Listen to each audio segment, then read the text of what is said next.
Thank you so much for all the Telugu film audience అండి. ఈ cinema చాలా చిన్నగా, అంటే కరెక్ట్గా చెప్పాలంటే 110 స్క్రీన్లతో స్టార్ట్ అయిన ఈ సినిమా ఈరోజు 382 స్క్రీన్స్లో, రాత్రి సెకండ్ షోస్తో కలిపితే 382 స్క్రీన్స్కి వెళ్ళిందండి. అదేవిధంగా యూఎస్లో 27 స్క్రీన్స్తో స్టార్ట్ అయిన సినిమా ఈరోజు 86 స్క్రీన్స్లో అక్కడ ప్లే అవుతుంది. నిజంగా అంటే ఇదంతా కూడా ఒక చిన్న సినిమా అయినా కూడా, ఐ మీన్ కంటెంట్ ఉన్నప్పుడు చిన్న సినిమా పెద్ద సినిమా లేదు, ఒక మంచి కంటెంట్ ఉన్న సినిమా ని జనాలు ఎంత బాగా ఎదరకు తీసుకెళ్తారు, మౌత్ టాక్ అనేది ఎంత పవర్ఫుల్. అదేవిధంగా ఈ సినిమాకి మౌత్ టాక్తో పాటు మా మీడియా మిత్రులందరూ కూడా చాలా బాగా దీన్ని ప్రమోట్ చేశారు. అంటే ఈ సినిమా బాగుంది, నిజంగా 100% ఇంత కాంపిటీషన్లో వస్తుంది కాబట్టి ఈ సినిమాని బాగా ప్రమోట్ చేయాలని చెప్పి మీరు కూడా భుజం మీద వేసుకుని తీసుకెళ్ళిన విధానం కానీ అన్నీ కలిపి ఈరోజు రాత్రికి 11 crores గ్రాస్ చేసింది ఇంచుమించు. ఇదే కాకుండా ఈరోజు చూసుకుంటే, అంటే సెకండ్ వీక్ ఇది మనం చూసుకుంటే, సిటీలో చాలా స్క్రీన్స్ మ్యాట్నీ షోస్ చూస్తే 60% 70% ఆల్రెడీ ఫుల్ అయి ఉన్నాయి. నిజంగా ఇదంతా కూడా ప్రేక్షకులందరికీ కూడా మా గీతార్స్ తరఫున నిజంగా ధన్యవాదాలు తెలుపుకుంటున్నామండి. మా మా గీతార్స్ నుంచి వచ్చే మంచి మంచి సినిమాలందరినీ, మంచి మంచి సినిమాలన్నీ కూడా మీరు చాలా ప్రోత్సహిస్తారు ఇప్పుడు కూడా. అదేవిధంగా ఆయన కూడా మీరందరూ కూడా భుజాల మీద వేసుకుని ఎదరికి తీసుకెళ్లారు. నేను నిజంగా ఈ స్టేజ్ నుంచి థ్యాంక్స్ చెప్పుకోవాల్సింది నా మిత్రులందరికీ, ఎస్కేఎన్ కానీ, మా ఏలూరు సీన్ కానీ, అదేవిధంగా ఫస్ట్ టైం నాతో పనిచేసాడు వంశీ కాక. తను కూడా మా లాస్ట్ 15 రోజుల నుంచి కూడా మాతో పాటు ఒక జర్నీ చేస్తూ ఈ సినిమాని చాలా ఎదరికి పుష్ చేసుకుంటూ ఎక్కడికక్కడ మాకు సజెషన్స్ ఇస్తూ మమ్మల్ని ఎదరికి తీసుకెళ్తూ ఉన్నాడు. నిజంగా అందరికీ కూడా ఒక టీం కింద ఏదైతే లాస్ట్ 1 month నుంచి నాతో పాటు ఉండి మొత్తం భుజాల మీద వేసుకుని తీసుకెళ్ళిన మన టీం మొత్తం, ఆర్య కానీ, తర్వాత మా కమల్ కానీ, మా వాళ్ళందరికీ, అదేవిధంగా గీతార్స్ మా బాబు గారు కానీ, అందరికీ కూడా నిజంగా ఈ స్టేజ్ నుంచి థ్యాంక్స్ చెప్తున్నాను. బికాజ్ వీళ్ళందరూ లేకపోతే ఈ సినిమా ఇంత సక్సెస్ అయ్యేది కాదు. ఇదేదో ఒక బన్నీవాసో లేదంటే ఒక అల్లు అరవింద్ గారో కాదు ఇది. ఈ సినిమా అనేది అందరూ కూడా బాగుండాలని చెప్పి భుజం మీద వేసుకుని తీసుకెళ్ళింది. ఎస్పెషల్లీ చెప్పాలంటే నా రూమ్మేట్, ఇప్పుడు కాదులేండి,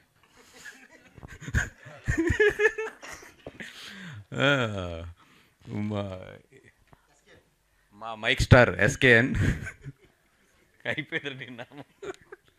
మా మైక్ స్టార్ ఎస్కేఎన్ వాడు లాస్ట్ 15 రోజుల నుంచి కూడా మొత్తం ఎక్కడ వదలకుండా ఈ సినిమాని, నేను ఎంత కాపీ పనుల్లో ఇట్లో ఉన్నా కూడా డైరెక్టర్ గారు నేనుని మొత్తం తన భుజాల మీద వేసుకుని మన ఏలూరు సీన్తో వీళ్ళందరితో కలిపి ఎదరికి తీసుకెళ్ళాడు.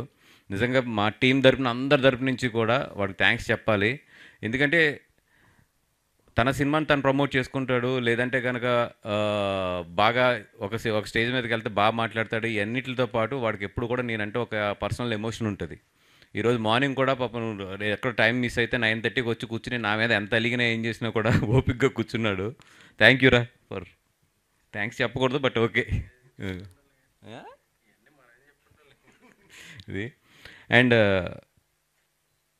ఇంకొక 1 week ఈ మీడియా మిత్రులందరూ కూడా నాకు ఈ సినిమాకి ఇట్లా సపోర్ట్ చేస్తే 2 బెనిఫిట్స్ అండి. ఒకటి ఏంటంటే నా ఫైనాన్షియల్ బెనిఫిట్ ఇవన్నీ పక్కన పెడితే, చిన్న సినిమా, ఒక మంచి కథతో ఒక సినిమా తీద్దాము అనుకున్న వాళ్ళందరికీ కూడా ఈ సినిమా చాలా ఇన్స్పిరేషన్ ఇస్తుంది. ఇది కానీ మొన్న ఆడిన కమిటీ కుర్రోలు కానీ ఎన్నిటి వల్ల ఏంటంటే, మళ్ళీ ఎక్కడో చిన్న హోప్ కోల్పోతున్న కంటెంట్ ఉన్న థియేటర్లకు జనాలు వస్తారా రారా అనే హోప్ కోల్పోతున్న జనాలందరికీ కూడా చాలా మంచి ఇదైతే ఇది ఇచ్చింది. నిజంగా దానికన్నా ఈ 2 సినిమాలు బాగా ఆడాలని చెప్పి నేను కోరుకుంటున్నాను.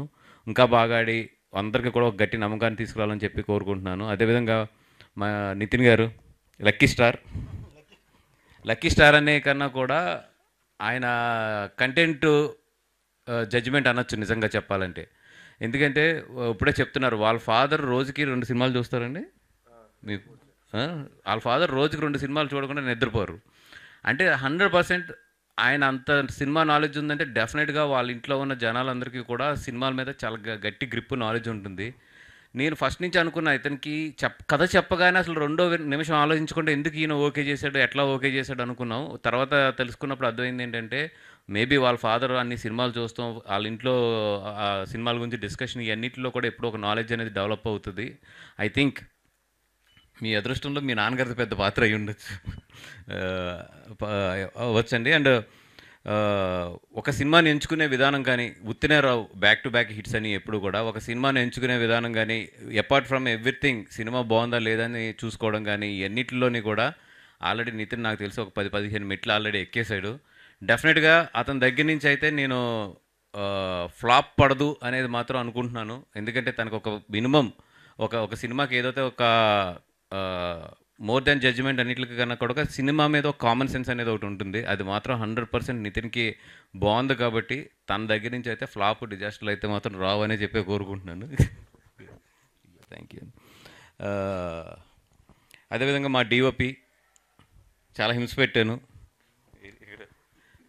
మామూలు హింస కాదు పాపం. నాకు బడ్జెట్ అవ్వకూడదు, అట్ ది సేమ్ టైం ఎండ్లో షూట్ చేయకూడదు. ఎట్లా కాపురం జరగకూడదు, పిల్లడు పట్టాలన్నట్టు. కాపురం జరగకూడదు, పిల్లడు పట్టాలన్నట్టు. అదే గీతార్ట్స్. పాపం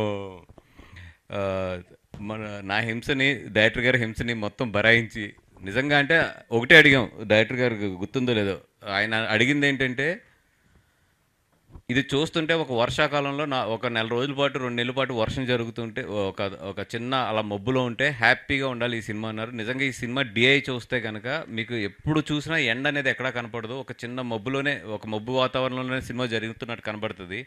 ఆ కష్టం అంతా కూడా డిఓపిదే మొత్తం. ఈవెన్ నేను ఫస్ట్ థియేటర్కి వెళ్ళే వరకు కూడా డిఐ కాపీ చూడలేదు నేను, తన మీద ఉన్న నమ్మకం కొలిది. 100% నేనేమనుకున్నానో దానికన్నా కూడా చాలా, మేము ఏమనుకున్నామో దానికన్నా కూడా చాలా బాగా డెలివరీ చేశారు తను. Thank you. ఇది అండ్ మా అర్షద్ రామిరియాల్ గారు 100% హైదరాబాద్లో ఇంకొక మంచి మ్యూజిక్ డైరెక్టర్ దొరికాడు మనకి.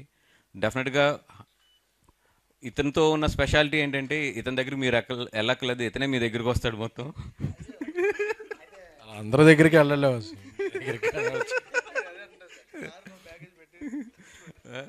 నిజంగా చెప్తున్నాను, హ్యాపీగా మా మా ఇంట్లోనో లేకపోతే అంటే మన ఆఫీస్లోనో కూర్చొని ఒక మంచి మ్యూజిక్ని తయారు చేసుకోవచ్చు నిజంగా. ఎందుకంటే చాలామంది రికార్డింగ్ అంటే ఎక్కడెక్కడికో తీసుకెళ్ళి ఏదేదో అంటారు, అదేమీ లేకుండా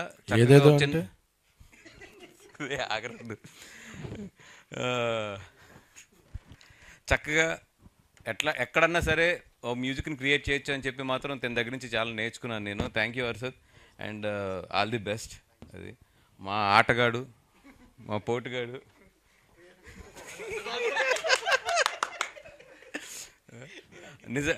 అంకిత్ వచ్చి స్క్రీన్ మీద ఆటగాడే, రియల్ లైఫ్లో ఆటగాడు వచ్చి మా అంజీ. అంటే ఇండస్ట్రీకి వచ్చి ఎన్ని సంవత్సరాలు అవుతుంది? ఇండస్ట్రీకి వచ్చి 12 సంవత్సరాలు అవుతుంది. అనిల్ రావిపూడి గారి దగ్గర, చాలామంది దగ్గర కూడా అసిస్టెంట్ డైరెక్టర్ దగ్గర నుంచి అసోసియేట్ డైరెక్టర్ వరకు కూడా పనిచేసుకుంటూ వచ్చాడు. కానీ తనలో ఉన్న గొప్ప గుణం ఏంటంటే అమలాపురం తీయలేదు. హైదరాబాద్ వచ్చినా కూడా అమలాపురం అలాగే ఉంది ఈ రోజుకి. అది ఉన్నంతసేపు సినిమాలు బాగా తీస్తాడు డెఫినెట్గా, ఎందుకంటే మన రూట్స్ మర్చిపోయినంతసేపుని. 100% నెక్స్ట్ సినిమా కూడా నాకే చేస్తున్నాడు. Stage commitment, no guarantee. అది నో గ్యారంటీయా ఏరా? జనరల్గా ఇట్లా వచ్చా డైరెక్ట్ బయటకు వెళ్ళిపోతారు కదా. ఏం లేదు, 100% నాకు చేస్తున్నాడు. డెఫినెట్గా మంచి కథ మళ్ళీ మీ అందరి ముందుకు కూడా వస్తాం. అంజీ మళ్ళీ మాట్లాడుకుందాం. ఎవడన్నా నాకు గట్టిగా వేస్తాడంటే లైఫ్లో ఆడేస్తాడు నాకు, ఇంక బయట ఎవడ అవసరం లేదు. డెఫినెట్గా మా అంజీ మళ్ళీ కథ కూడా విన్నాను. డెఫినెట్గా మళ్ళీ మంచి హిట్ సినిమాతో ఎదురుకొస్తాము. Anji all the best for your entire career and everything.